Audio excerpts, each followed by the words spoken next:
Catherine Martinez stood before her full-length mirror, her hands trembling slightly as she smoothed the flowing fabric of her white maxi dress. The elegant gown cascaded down her petite frame like liquid silk, its daring thigh-high slit revealing just enough to be sophisticated yet bold. Tonight was the premiere of Echoes of Tomorrow, the independent film that had consumed 3 years of her life, and she felt the weight of every dream she'd ever harbored pressing against her chest. The dress had been a gift from her late grandmother, Elena, who had worked as a seamstress in the garment district for 40 years. Elena had sewn it by hand during Catherine's final year at acting school, whispering promises about the day her granddaughter would wear it to her first premiere. That day had seemed impossibly distant then, especially when Catherine was living on instant noodles and working double shifts at a coffee shop just to afford rent in her tiny studio apartment. "You look beautiful, Mija," Elena had said, her weathered fingers tracing the intricate beadwork along the neckline. "This dress will carry all my hopes with you when you finally make it." Elena had passed away 2 winters ago, never seeing Catherine land her breakthrough role. The dress had hung in Catherine's closet since the funeral, wrapped in protective plastic, waiting for a moment worthy of its creator's dreams. Tonight felt like that moment, though Catherine's heart ached knowing Elena wouldn't be there to see it. Catherine's phone buzzed with a text from her agent, Marcus. "Car will be there in 10 minutes. You ready for this, superstar?" Ready? Catherine wasn't sure she'd ever be ready for the magnitude of tonight.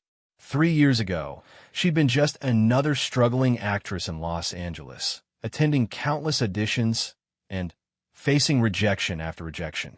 Her savings account had dwindled to double digits when she'd gotten the call about Echoes of Tomorrow.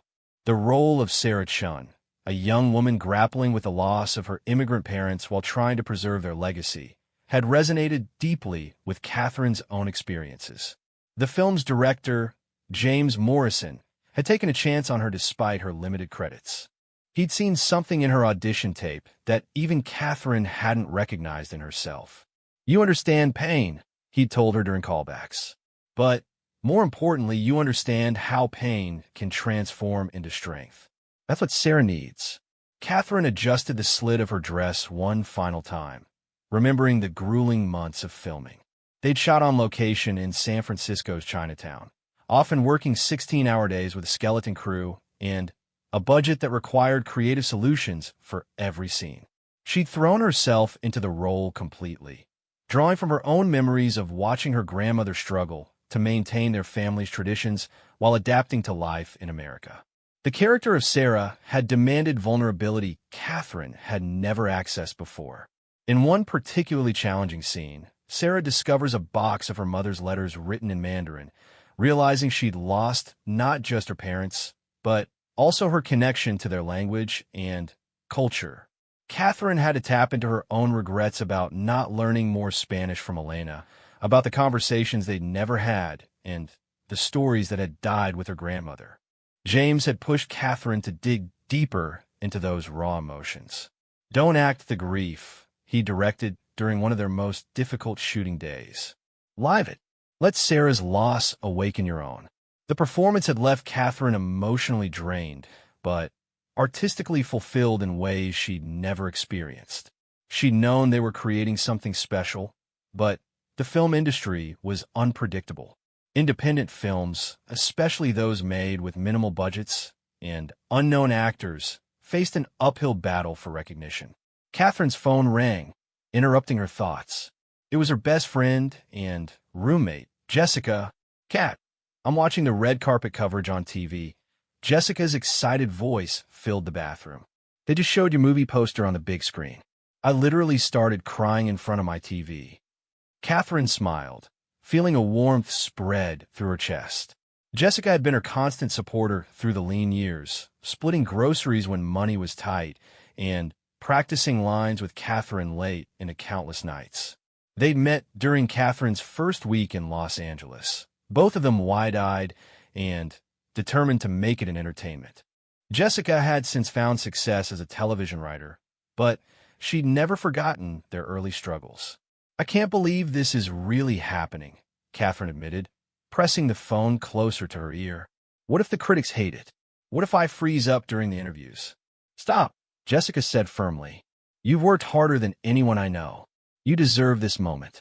Elena would be so proud. The mention of her grandmother's name made Catherine's eyes well up, but she blinked back the tears. Her makeup artist had spent 2 hours perfecting her look, and she couldn't afford to ruin it now. A knock at her apartment door announced the arrival of her car. Catherine took one last look in the mirror, seeing not just herself, but the reflection of every dream Elena had stitched into the white fabric. The dress fit perfectly, as if it had been waiting for this exact moment. This precise version of Catherine who had finally grown into the woman her grandmother had envisioned. The ride to the theater passed in a blur of city lights and nervous energy. Catherine's driver, an elderly man named Robert, glanced at her in the rearview mirror. "First premiere?" he asked kindly. "Is it that obvious?" Catherine replied, laughing nervously. "I've driven a lot of actors to these things over the years," Robert said. "The nervous ones are usually the ones who care the most." That's a good sign. As they approached the theater, Catherine could see the bright lights and bustling crowd from several blocks away. The red carpet stretched before the historic venue like a pathway to another world. Photographers lined both sides, their cameras creating a constant flutter of flashes. Entertainment reporters stood ready with microphones, and fans pressed against the barriers, hoping to catch glimpses of their favorite stars. Catherine's heart pounded as Robert pulled up to the designated drop-off point. Through the tinted windows, she could see other actors and industry professionals making their way down the carpet, posing for photos and giving interviews. Some faces she recognized from magazines and television screens. Others were fellow independent film artists whose work she'd admired from afar. "Miss Martinez," a young woman with a clipboard appeared at the car window. "I'm Sarah from the publicity team. We're ready for you whenever you are." Catherine took a deep breath, feeling the soft fabric of her grandmother's dress against her skin. Somewhere in the beadwork and careful stitching, she could feel Elena's presence, her unwavering belief that this day would come. She stepped out of the car, and immediately the world exploded into sound and light. Cameras began clicking, voices called out her name, and she felt the collective attention of the crowd focus on her like a spotlight. The white dress caught the evening light beautifully, the slit adding an elegant movement to her steps as she began her walk down the red carpet. "Catherine, over here," photographers called out, and she turned gracefully, remembering the media training sessions Marcus had arranged. Smile naturally, make eye contact with the cameras, move slowly to give them time for shots. But beyond the technical aspects of working the carpet, Catherine felt something deeper happening. Each step felt like a tribute to Elena, to every sacrifice made and every dream deferred. The dress seemed to carry her forward with confidence she'd never known she possessed. A reporter from Entertainment Weekly approached with a camera crew. "Catherine Martinez, congratulations on your first leading role. How are you feeling tonight?" Catherine paused, considering the question seriously. How was she feeling? Nervous, excited, grateful, overwhelmed. All of those emotions swirled together, but underneath it all was something else. "I feel like I'm honoring not just my own dreams, but the dreams of someone who believed in me before I believed in myself," Catherine said, her voice steady despite the chaos around her. "My grandmother made this dress for me by hand, and wearing it tonight feels like carrying her love and support with me." The reporter's expression softened. "That's beautiful. Can you tell us about the film and your character?" As Catherine began describing Sarah Chen's journey, she found herself relaxing into the conversation. The character had become so much a part of her that talking about the role felt natural, even in this surreal setting. She spoke about the themes of identity and belonging, about the challenges of preserving cultural heritage while forging new paths. More interviews followed, each one building Catherine's confidence. She talked with reporters from various outlets, posed for countless photos, and gradually made her way toward the theater entrance. Other cast members joined her for group photos, and She felt the warmth of their shared excitement about the film they'd created together. James Morrison found her near the theater doors, his own nervous energy evident despite his attempts to appear calm. "How are you holding up?" he asked, adjusting his tie for the 100th time. "Better than I expected," Catherine replied honestly. "The dress helps. It feels like armor made of love." James smiled, understanding immediately. He directed enough actors to recognize when someone was drawing strength from a deeper source than mere professionalism. "Elena would be incredibly proud," he said simply. As they prepared to enter the theater for the screening, Catherine took one last look at the scene behind her. The red carpet continued to buzz with activity, other film stars arriving for their own premieres at nearby theaters. The night air carried the sounds of the city, mixed with the excitement of the entertainment industry, in full swing. This was just the beginning, Catherine realized. Whether the film succeeded or not, whether her performance was acclaimed or criticized, she had already achieved something profound. She had taken the dreams sewn into a white dress by loving hands and carried them to exactly the place they were meant to go. The theater doors opened, and Catherine stepped inside, ready to watch her dreams unfold on the big screen for the first time. The dress flowed behind her like a train of hope, carrying Elena's spirit into the next chapter of a story that was just beginning to be written. The theater's interior enveloped Catherine in warm, golden light as she made her way to her designated seat in the front row. The historic venue had been restored to its 1920s grandeur, with ornate ceiling details and plush red velvet seats that whispered of Hollywood's golden age. Catherine settled into her seat, the white dress spreading gracefully around her, and felt the surreal nature of the moment wash over her completely. Around her, the theater filled with industry professionals, film critics, friends, and family members of the cast and crew. She spotted several faces she recognized from trade publications and film festivals, people whose opinions could significantly impact the trajectory of her career. The weight of their presence felt both thrilling and terrifying. Jessica slipped into the seat beside her, having arrived during Catherine's red carpet interviews. "You were incredible out there," she whispered, squeezing Catherine's hand. "I watched some of it on the live stream. You looked so natural and confident. I felt like I was channeling Elena," Catherine replied, smoothing the dress's fabric. "Every question felt easier to answer when I remembered why I'm here." The lights began to dim, and a hush fell over the audience. James Morrison took the stage, looking both proud and nervous as he stood before the assembled crowd. Catherine's heart raced as she prepared to see her work projected on the big screen for the first time, surrounded by an audience of strangers who would judge every choice she'd made as an actor. 3 years ago, I had a vision for a story about identity, loss, and the courage it takes to honor our past while building our future, James began, his voice carrying clearly through the theater's excellent acoustics. I knew this story required an actor who could access deep emotional truth, someone who understood the complexity of carrying family legacy while forging an individual path. Catherine felt her cheeks warm as James continued his introduction. She'd known him to be a man of few words during filming, preferring to communicate through subtle direction and meaningful glances rather than lengthy speeches.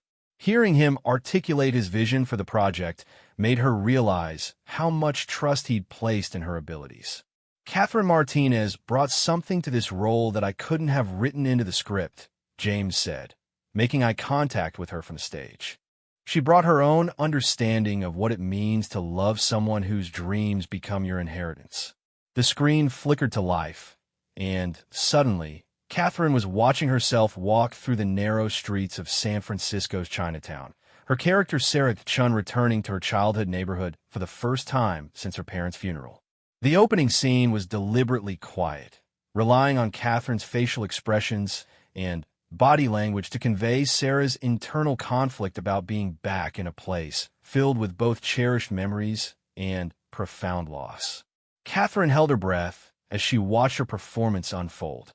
The person on screen felt both familiar and strange, like seeing a photograph of herself from a different lifetime. She'd known intellectually that her appearance had been transformed by the costume and makeup departments, but seeing the full effect in the context of the film's carefully crafted visual style was startling. The first major emotional scene arrived within the film's opening 15 minutes. Sarah discovers that her parents' restaurant, the place where she'd spent countless afternoons doing homework while they worked, has been sold and converted into a trendy fusion establishment. Catherine watched herself convey Sarah's devastation without a single line of dialogue, relying entirely on the subtle shift in her posture and the way her character's breathing changed. She remembered that day of filming vividly. James had asked her to improvise her reaction to seeing the transformed space, wanting to capture genuine surprise and grief. Catherine had drawn on her own experience of visiting Elena's apartment after the funeral, finding it empty and cleaned, all traces of her grandmother's life packed away or discarded by well-meaning relatives. The audience around her was completely silent, absorbed in the story unfolding on screen. Catherine found herself studying their reactions from her peripheral vision, trying to gauge whether the emotional beats were landing as intended. When a few people shifted in their seats during the restaurant scene, she worried they were losing interest. When someone in the back row audibly drew in a breath during a particularly intense moment, she felt a surge of hope. The film's second act introduced Sarah's love interest, David, played by Michael Chun, a relatively unknown actor whose chemistry with Catherine had been immediate and natural. Their first scene together involved Sarah reluctantly accepting David's help in translating some of her mother's personal letters. Catherine watched their on-screen interaction, remembering how nervous she'd been about the romantic subplot. She'd had limited experience with on-screen romance, and James had wanted their relationship to develop organically rather than following typical romantic comedy beats. "These are two people who recognize something in each other," he'd explained during rehearsals. Sarah sees in David someone who understands cultural duality, and David sees in Sarah someone who's fighting for something bigger than herself. The scene where Sarah and David translate her mother's letters together had been one of the most challenging to film. Catherine's character discovers that her mother had written extensively about her fears that Sarah was losing touch with her Chinese heritage, that the sacrifices made to give Sarah opportunities in America might also cost her daughter her cultural identity. Catherine remembered breaking down during the third take of that scene, overwhelmed by the parallels to her own relationship with Elena. Her grandmother had often worried that Catherine was becoming too American, that success in Hollywood might require abandoning the values and traditions that had shaped their family. The guilt of those concerns had intensified after Elena's death, when Catherine realized how many conversations they'd never had about their shared history. James had kept that third take in the final cut, and, watching it now, Catherine could see why. The raw emotion on her face was unguarded and genuine, Sarah's grief clearly reflecting her own unresolved feelings about Elena's fears. The film's climactic scene took place during the Lunar New Year celebration in Chinatown.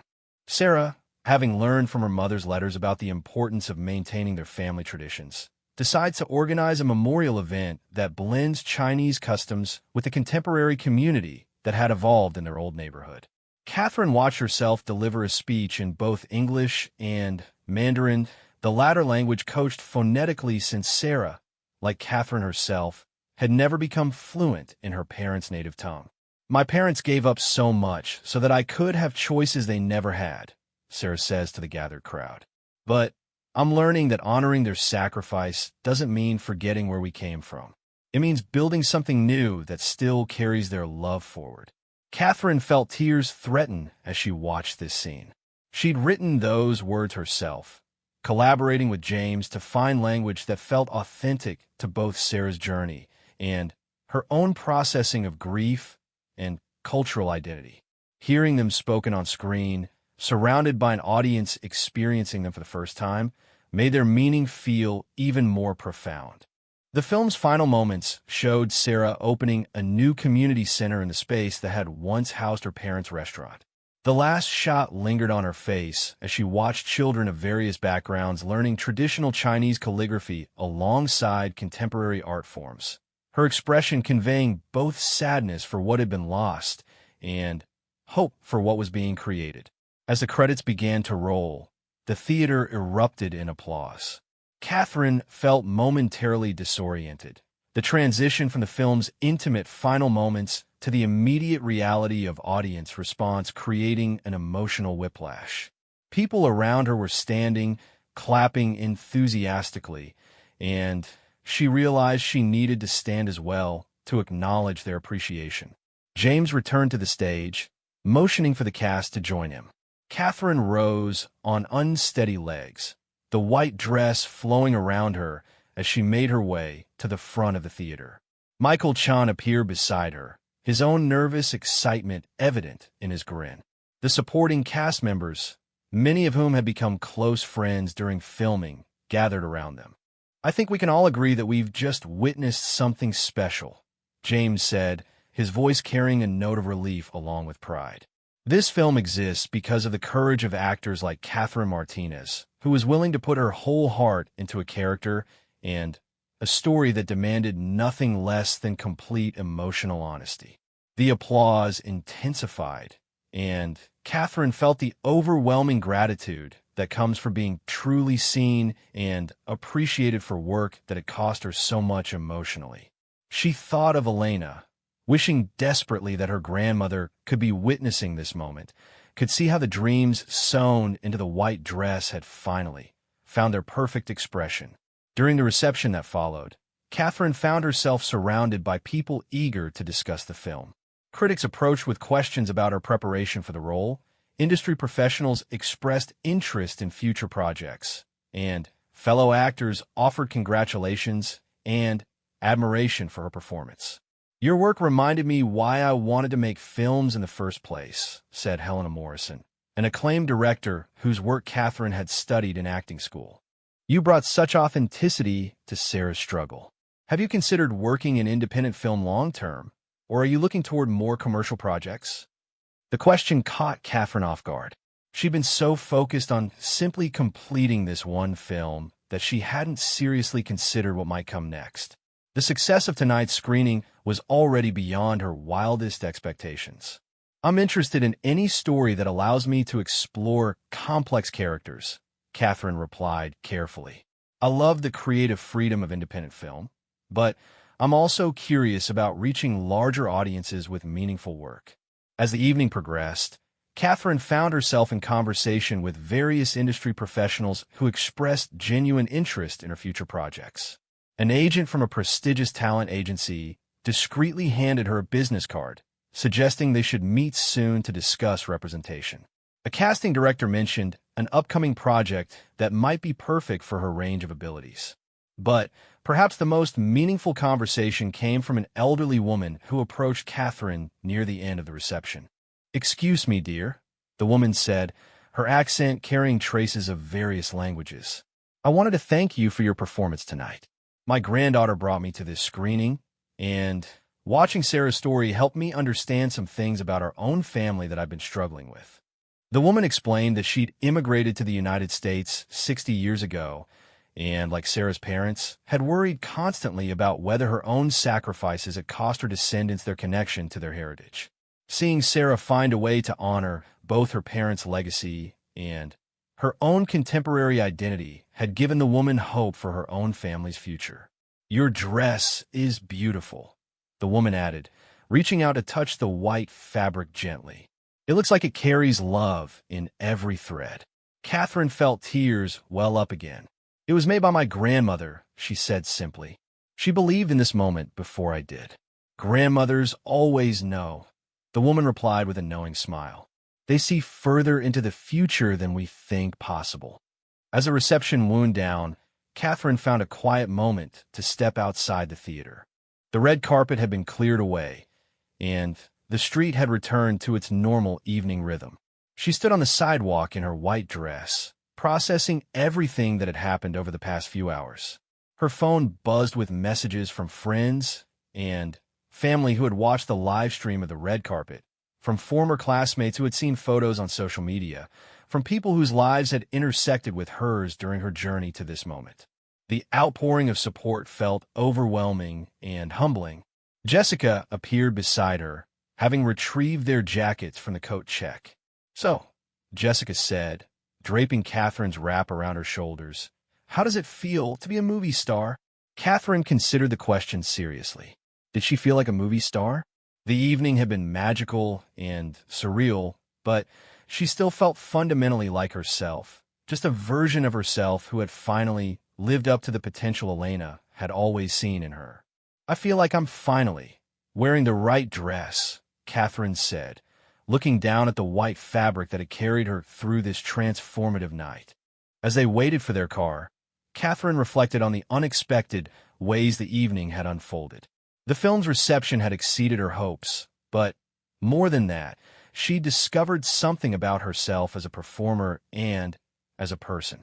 She'd learned that honoring the past didn't require sacrificing the future, that carrying someone's dreams forward could actually help you discover your own. The white dress had served as more than just a beautiful gown for a premiere. It had been a bridge between Elena's love and Catherine's ambition, between the struggles of the past and the possibilities of the future.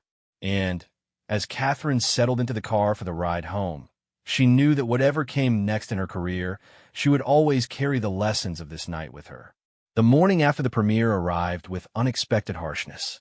Catherine woke to sunlight streaming through her apartment's thin curtains and the immediate, disorienting realization that the magical evening had ended. The white dress hung carefully on her closet door, looking somehow smaller and more ordinary in the harsh daylight than it had under the theater's golden glow. Her phone displayed 37 missed calls and over 200 text messages. The notifications had begun arriving before dawn, as early entertainment news programs on the East Coast picked up coverage of the premiere. Catherine scrolled through the messages with growing amazement and anxiety, watching as her carefully controlled world suddenly expanded beyond all recognition. The first review had been posted online at 6 a.m. Pacific Time by Entertainment Weekly's senior film critic. Catherine found herself afraid to read it, staring at the headline for several minutes before finally clicking the link.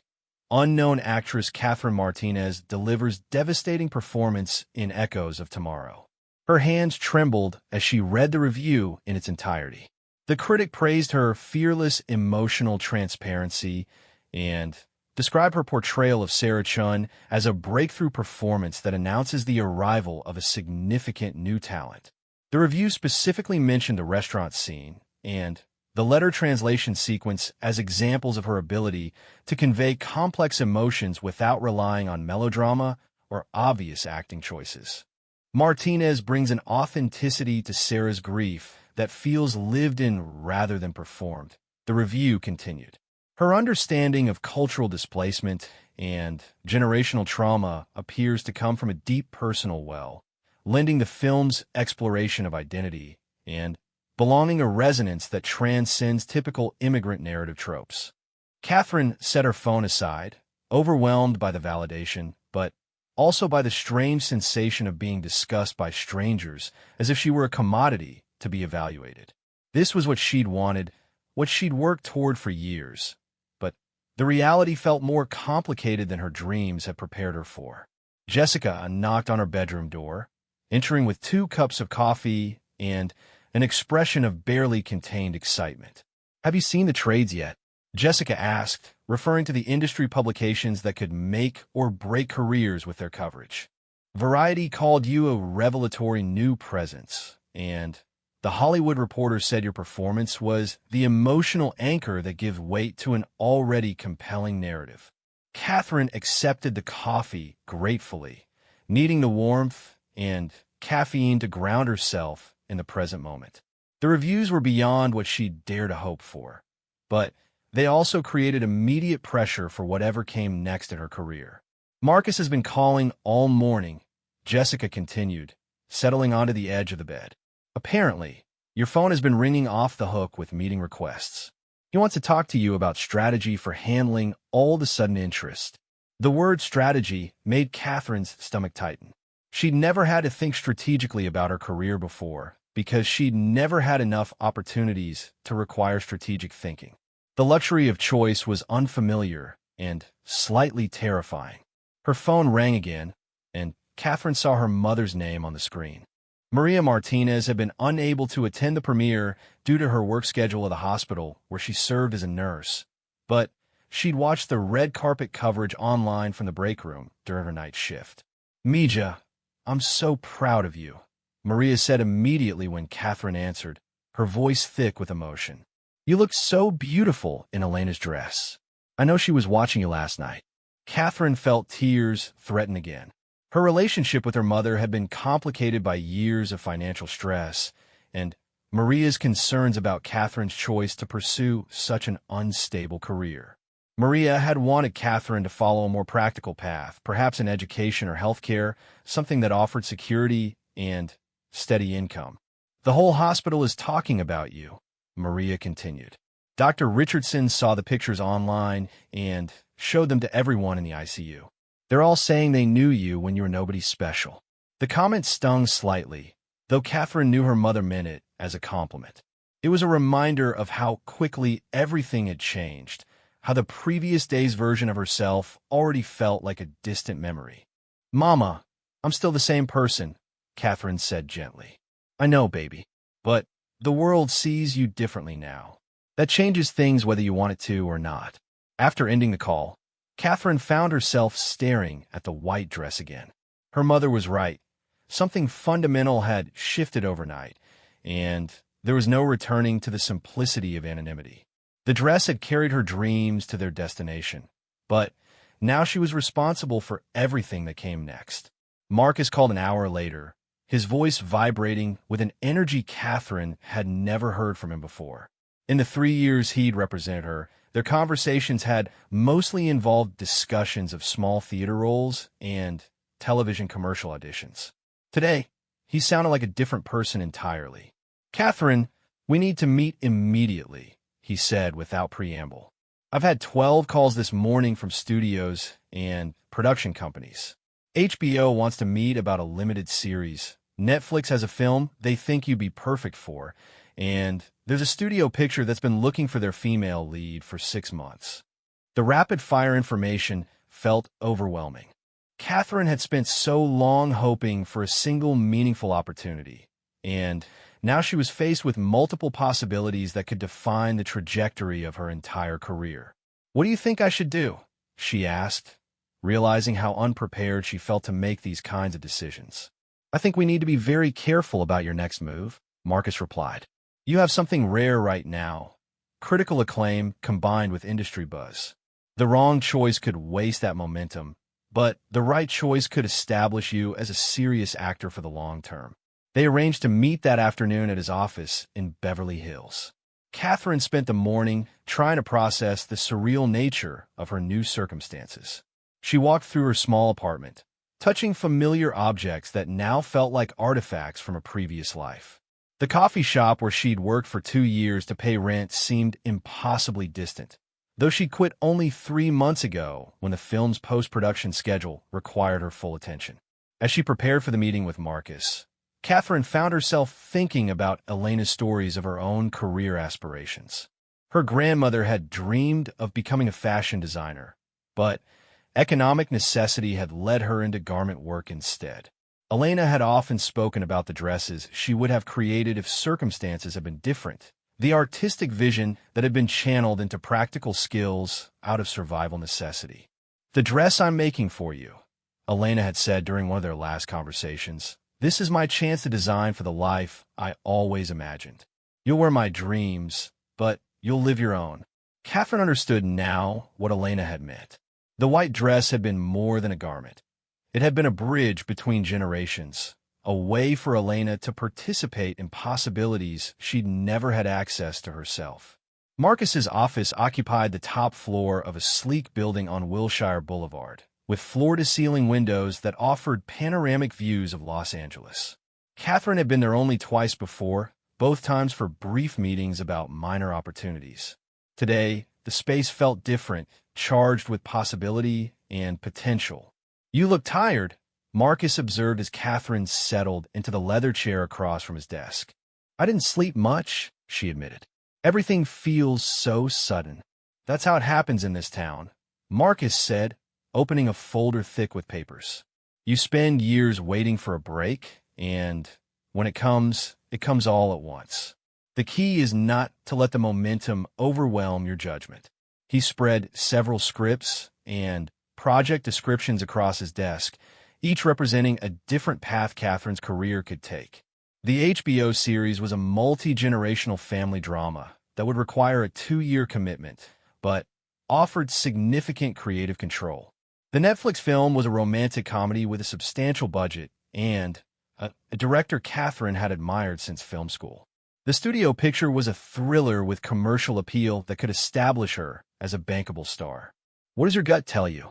Marcus asked after explaining each opportunity in detail. Catherine studied the materials, trying to imagine herself in each role. The HBO series dealt with themes similar to Echoes of Tomorrow, which felt like a natural progression, but also raised questions about being typecast early in her career. The romantic comedy would showcase a different side of her abilities, but might be seen as a step away from the serious dramatic work that had garnered critical praise. The thriller offered the highest visibility, but required the least emotional investment. "I keep thinking about what James told me during filming," Catherine said slowly. "He said that every role should teach you something about yourself that you didn't know before. These all feel like they could do that, just in different ways." "That's a luxury perspective," Marcus replied. "Most actors don't get to choose based on personal growth. But you're in a unique position right now. The question is whether you want to prioritize artistic development, financial security, or career momentum." Catherine realized that these were the kinds of decisions she dreamed of having to make, but the reality felt more complicated than her fantasies had suggested. Each choice carried risks and benefits that could influence not just her immediate future, but the entire trajectory of her professional life. Her phone buzzed with a text from an unknown number. "Hi, Catherine. This is Emily Chun from the Los Angeles Times. I'd love to interview you about your performance in Echoes of Tomorrow and your journey as an actress. Would you have time to speak this week?" More interview requests followed throughout the afternoon. Publications Catherine had only read online wanted to feature her story. Photographers were requesting portrait sessions. The sudden interest in her life and opinions felt both validating and invasive. "We should hire a publicist," Marcus suggested, noting her growing anxiety about the media attention. "Someone who can help you navigate interviews and manage your public image while you're making career decisions." The phrase public image struck Catherine as particularly surreal. 24 hours ago, she'd been a private person whose biggest public exposure had been her headshots on casting websites. Now strangers were analyzing her appearance, her performance, and her potential for future success. That evening, Catherine met Jessica for dinner at their usual neighborhood restaurant, a small family-owned place where they'd celebrated every small career milestone over the past 3 years. The owner, Mrs. Kim, greeted Catherine with unusual enthusiasm, having seen the premiere coverage on Korean entertainment news. "You looked so beautiful," Mrs. Kim said, bringing them their regular orders without being asked. "Like a real movie star." As they ate, Catherine described the day's developments to Jessica, who listened with growing amazement at the rapid pace of change. "It's like you're living someone else's life," Jessica observed. 24 hours ago, we were worried about whether anyone would even notice your performance. Now you're choosing between studio films and prestige television. It doesn't feel real yet," Catherine admitted. "Part of me keeps expecting to wake up and find out it was all a dream." "What do you want to do?" Jessica asked. "Not what Marcus thinks you should do, or what would be smartest for your career. What do you actually want?" Catherine considered the question seriously. What did she want?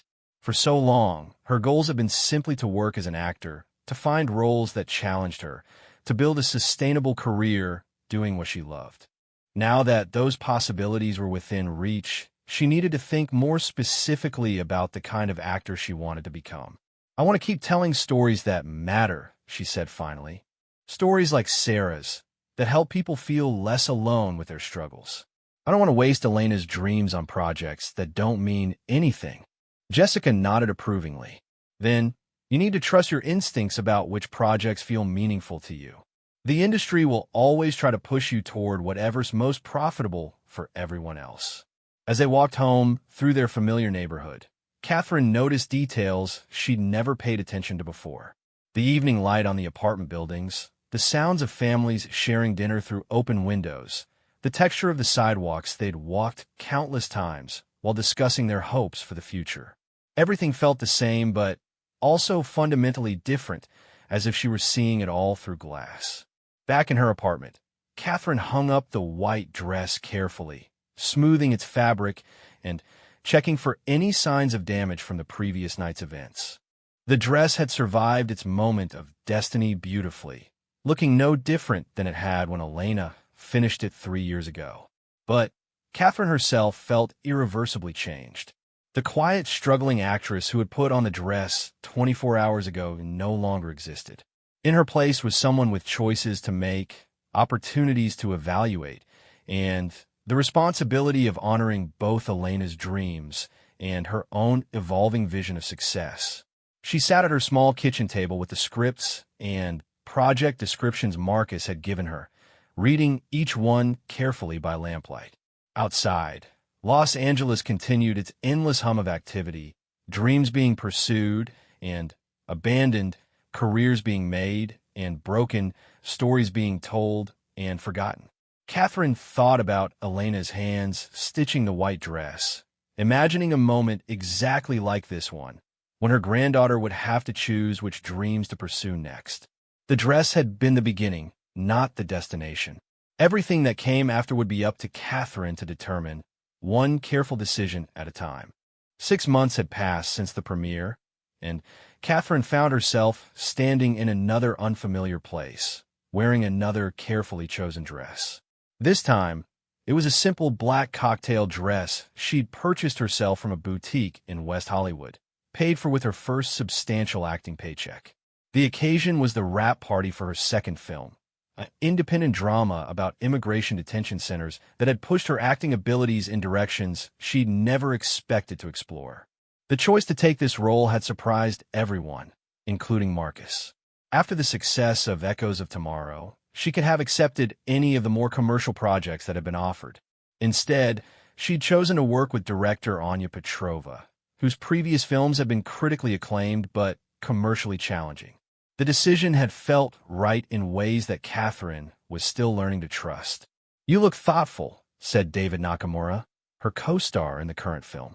They developed a close friendship during the intense 3-month shoot, which had taken place primarily in Texas border towns and required them to spend weeks immersed in research about modern immigration experiences. "I'm thinking about how different this feels from 6 months ago," Catherine replied, accepting the glass of wine David offered. "At the Echoes premiere, everything felt like a fairy tale. Tonight feels more like real life." The wrap party was being held in a small community center in East Los Angeles, reflecting the film's modest budget and commitment to staying connected to the communities whose stories it told. Catherine preferred this intimate setting to the glamorous industry events she'd been attending regularly since her breakthrough. Her phone buzzed with a text from Elena's neighbor, Mrs. Rodriguez, who had become an unexpected source of support during Catherine's transition to fame. "Saw your interview in Variety, Mija. Elena would be so proud of the choices you're making. Keep following your heart." The Variety interview had been Catherine's first major profile piece, focusing on her decision to prioritize meaningful projects over commercial success. She'd spoken extensively about Elena's influence and about her commitment to using her growing platform to tell stories about underrepresented communities. "I keep thinking about my grandmother's hands," Catherine had told the journalist. She spent 40 years sewing other people's designs, making their visions real. "Now I get to help bring different kinds of stories to life. I don't want to waste that opportunity on anything that doesn't matter." The article had generated significant industry discussion about young actors' career choices and the balance between artistic integrity and commercial viability. Some had praised Catherine's commitment to social consciousness, while others had questioned whether she was limiting her potential by avoiding mainstream projects. Marcus approached, looking simultaneously proud and exasperated. "I just got off the phone with Cameron Stewart's agent," he said, referring to a director known for big-budget action films. "They're still interested in having you read for the female lead in Night Protocol. The offer has increased significantly." Catherine had been avoiding this particular opportunity for 3 months. The film would guarantee her financial security and widespread recognition, but the role felt shallow compared to the complex characters she'd been drawn to. Every conversation about it left her feeling conflicted about the trajectory of her career. "What did you tell them?" she asked. "I told them you're still considering it," Marcus replied diplomatically. "But, Catherine, at some point you need to think practically about building a sustainable career. Art house films don't pay for retirement funds." The comment stung because Catherine knew Marcus was genuinely concerned about her financial future. He'd represented struggling actors long enough to understand the economic realities of choosing artistic integrity over commercial success.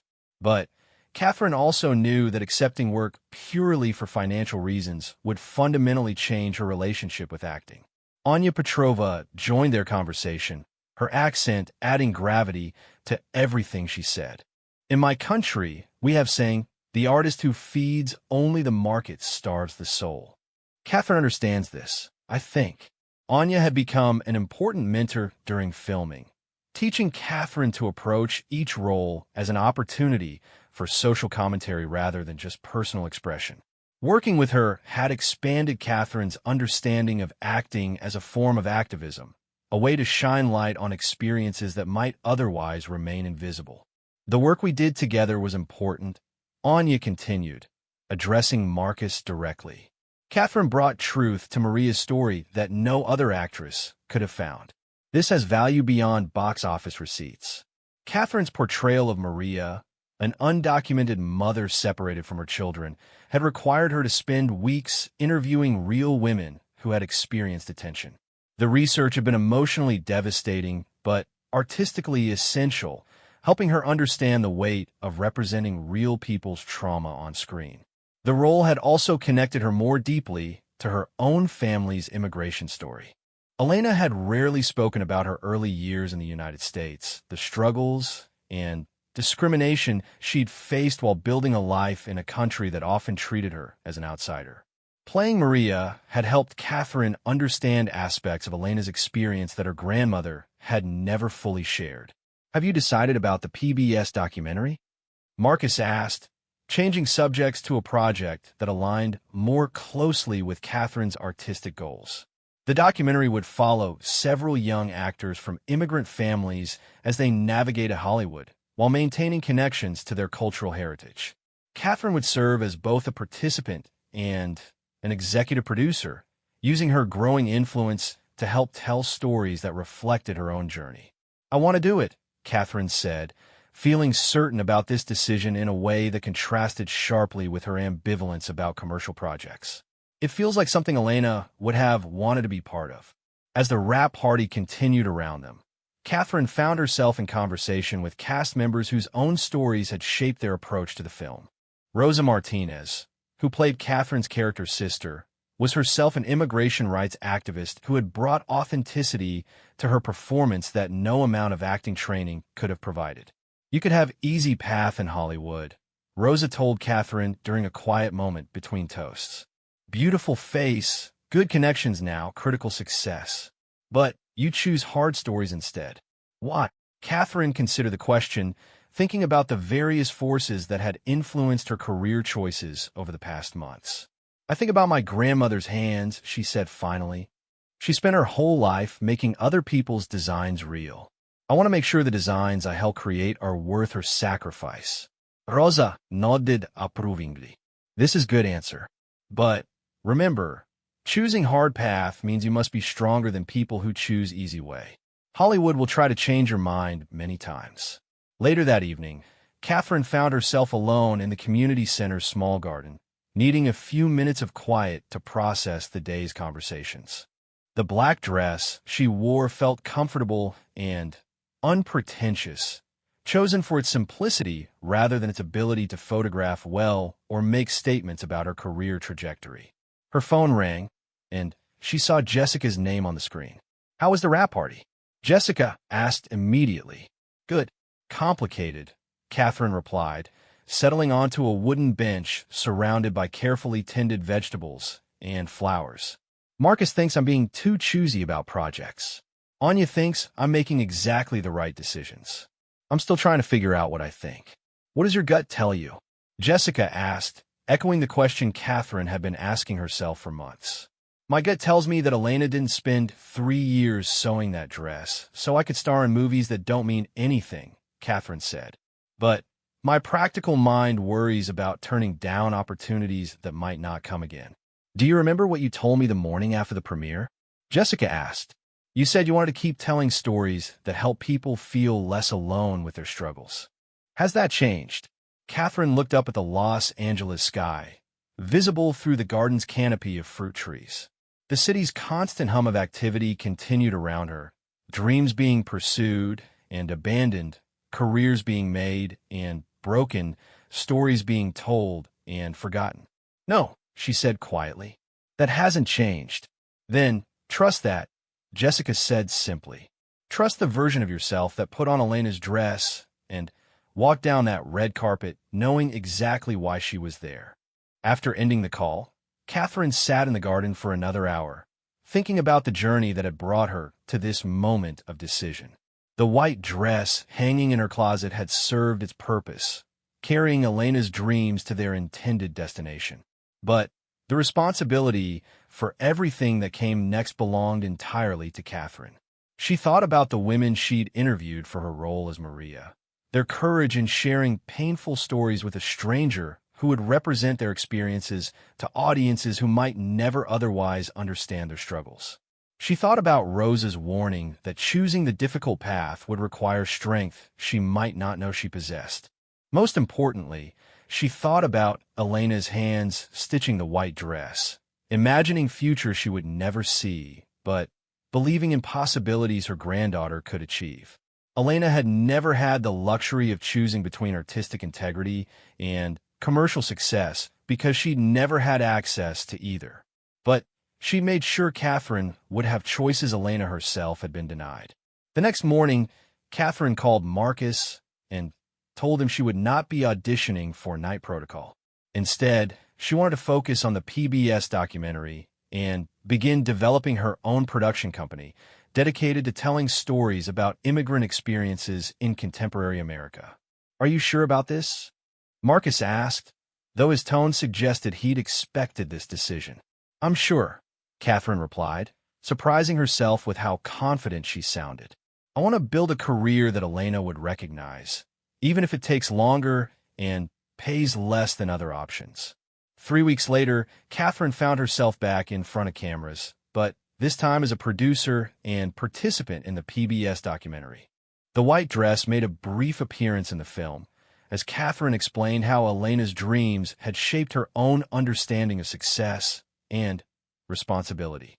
"This dress represents possibility," Catherine told the documentary's director while carefully removing the gown from its protective covering. "My grandmother made it for a future she believed in before I did. Now it's my job to make sure that future means something." The documentary premiered 8 months later at the Sundance Film Festival, where it won the Audience Award for Documentary Feature. Catherine wore a simple blue dress she'd found at a vintage store in Silver Lake, chosen because it reminded her of something Elena might have sewn for herself if she'd ever had the chance to design for her own dreams. Standing on the Sundance stage, accepting the award alongside the documentary's director and her fellow producers, Catherine felt the same sense of rightness she'd experienced on the red carpet 18 months earlier. The path she'd chosen had been more difficult than the alternatives, but it had led to work that honored both Elena's sacrifice and Catherine's own evolving understanding of what success could mean. "We made this film to show that every immigrant story is also an American story," Catherine said in a microphone, her voice carrying clearly through the packed theater. "Every family that chooses to start over in a new country is making an investment in possibilities they may never live to see. Our job as storytellers is to make sure those investments weren't made in vain. After the screening, Catherine called her mother from her hotel room in Park City. Elena would be so proud, Maria said, her voice thick with emotion. Not just because you're successful, but because of the kind of success you've chosen. I kept thinking about her hands while we were making the film, Catherine replied. All those years of sewing other people's designs. I wanted to make sure I was creating designs worth her labor. You did that, Mija. You're doing that. As Catherine prepared for bed in the unfamiliar hotel room, she thought about the white dress hanging safely in her Los Angeles closet. It would make other appearances throughout her career, she knew, each time serving as a reminder of the dreams and sacrifices that had made her choices possible. But the dress was no longer her destination. It had been the beginning of a journey that would continue to unfold in ways Elena could never have imagined, but would certainly have approved of. Catherine had learned to trust the version of herself who understood that some inheritances are too precious to spend carelessly, that some dreams are worth the risk of choosing the harder path. Outside her hotel window, snow fell softly over the Sundance Mountains, covering the landscape in pristine white that reminded Catherine of her grandmother's dress. Tomorrow would bring new opportunities, new choices, new chances to honor the hands that had stitched possibility into silk and hope into every carefully placed seam.